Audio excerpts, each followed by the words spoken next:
Hello friends, আমি আবারও চলে এসেছি নতুন একটা ভিডিও নিয়ে। আজকে আমি বানাবো পুর ভরা করলা ভাজা।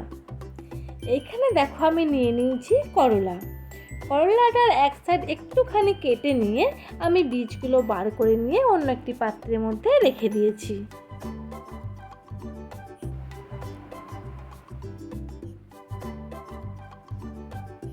এখানে নিয়েছি করলার বীজ, লবণ, কোচানো পেঁয়াজ, আদা রসুনের পেস্ট, কোচানো কাঁচা লঙ্কা, কোচানো রসুন, কোচানো টমেটো, সর্ষের তেল, হলুদ গুঁড়ো, জিরে গুঁড়ো, ধনে গুঁড়ো আর নিয়েছি লাল লঙ্কার গুঁড়ো।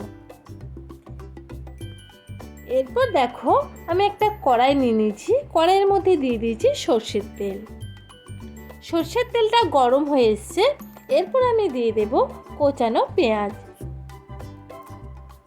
পেঁয়াজটা আমি হালকা করে ভেজে নিচ্ছি।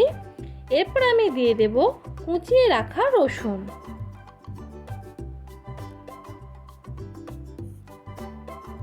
এরপর আমি দিয়ে দেব কুচিয়ে রাখা কাঁচা লঙ্কা।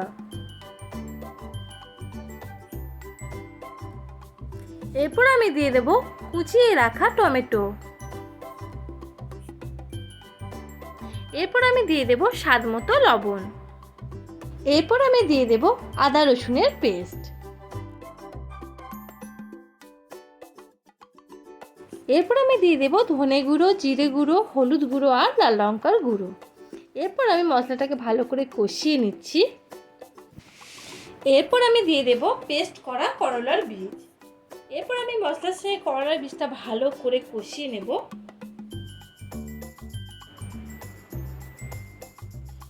কষানো হয়ে গেছে, মশলাটাও শুকনো শুকনো হয়ে এসছে। এরপর আমি একটি পাত্রের মধ্যে তুলে নিচ্ছি। এরপর করলার ভিতরে আস্তে আস্তে করে পুরটা আমি ভরে নেব।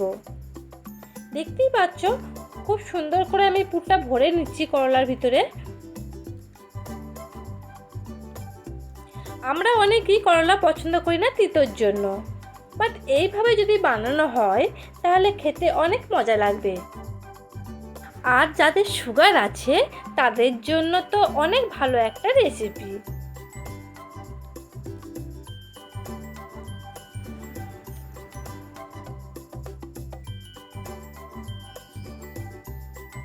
করলার ভেতরে পুর আমি ভরে নিয়েছি। এরপর গ্যাসটা অন করে নিয়ে ওভেনের মধ্যে বসিয়ে দিয়েছি একটা কড়াই, আর কড়াইয়ে দিয়ে দিয়েছি সাদা তেল। সাদা তেল গরম হয়ে গেছে, এরপর আমি তেলের মধ্যে দিয়ে দিয়েছি পুর ভরা করলা। এরপর আমি আস্তে আস্তে করলাগুলোকে ভেজে নিচ্ছি।